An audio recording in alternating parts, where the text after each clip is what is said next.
Аузу биллахи минеш шайтанир раджим. Бисмиллахир рахманир рахим. Ассаламу алейкум ва рахматуллахи ва баракатух. Мөхтәрәм мөселман кардәшләр. Аллаһка шөкер.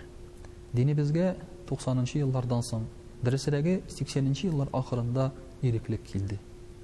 Намаз укырга, ураза тотарга, динне тотарга, сакал үстерергә һәм башка шундый динебезне чагылдырган гамәлләрне эшләргә без хәзер ирекле. Мөхтәрәм кардәшләр, намаз һәм ураза, гыйбадат бу әйберләрне кеше нәрсә өчен кыла? Габдулла Тукайның шундый бер хаҗи әфәнде дигән хикаясе бар.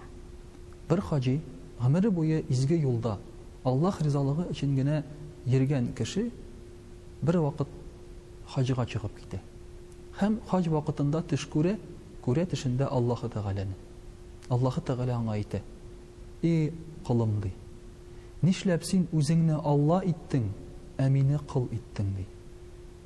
Шул вакытта ул хаҗи әфәнде әйтә: "Я Раббым ди, юк ди, мин бит гыйбадат кылам, синең ризалыгың өчен генә изгелекләр кылам, нишләп инде син минем кылым, ә мин синең Раббың Аллаң булыйм?" ди.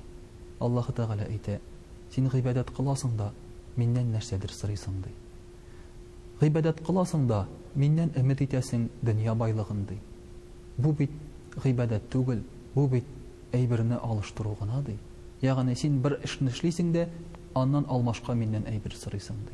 Ә минем ризалыгым өчен, мине яратып, миңа якынаерга теләп, берәр гыйбадатыңны кылдыңмы соң?" ди. Менә шушы хикәядән күренгәнчә, безнең мөселманнарның кылган гыйбадатларыбыз да ниндидер дөнья байлыгы өчен, я беребез өстеннән күтәрелер өчен генә түгел микән? Кайчакта бит менә уйланып утырганда шайтан искә төшә. Ләгънәтуллаһи алейхи. Шайтан да Аллаһ Тәгалә каршында бик күп гыйбадат кылган зат. Аның кулында җәннәт ачкычы булган. Фәрештәләрне укыткан, белем биргән ул.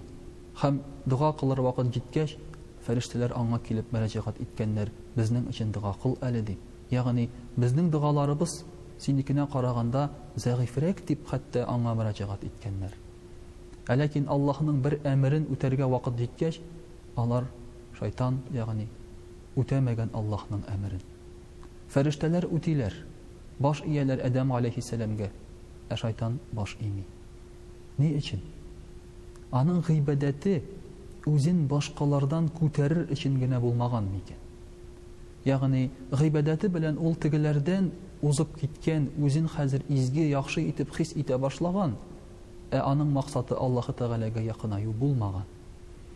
Бар шундый кешеләр 5 вакыт намаз укыйбыз, һәм намаз укымаган кеше безгә тиң түгел диләр.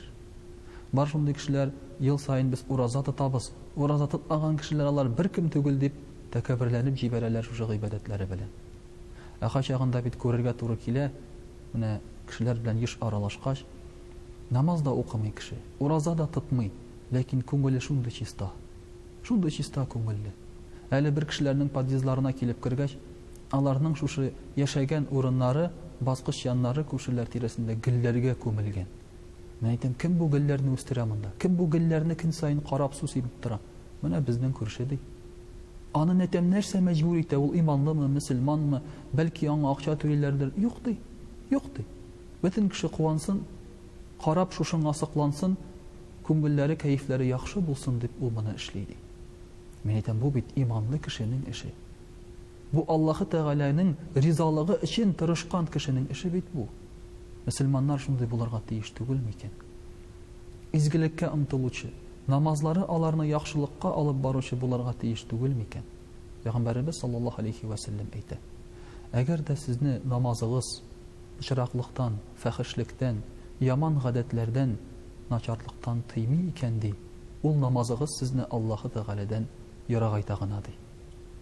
Ягъни, әгәр дә без намаз укыйбыз, ураза тотабыз, гыйбадат кылабыз, шул ук вакытта Аллаһ Тәгаләгә якынаю нияте белән түгел, тәкәбберлек булса күңелебездә, хылкыбызда яхшылык чагылмаса, кешеләргә михрбан, шәфкатьле булмасак, файда китермәсәк, ул вакытта безнең намазыбыз начарлыктан тыймаса, Аллаһ Тәгаләдән ерагайта гына икән безне.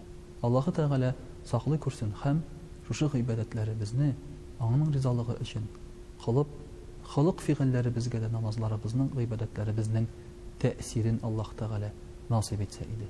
Вассаламу алейкум ва рахматуллахи ва баракатух.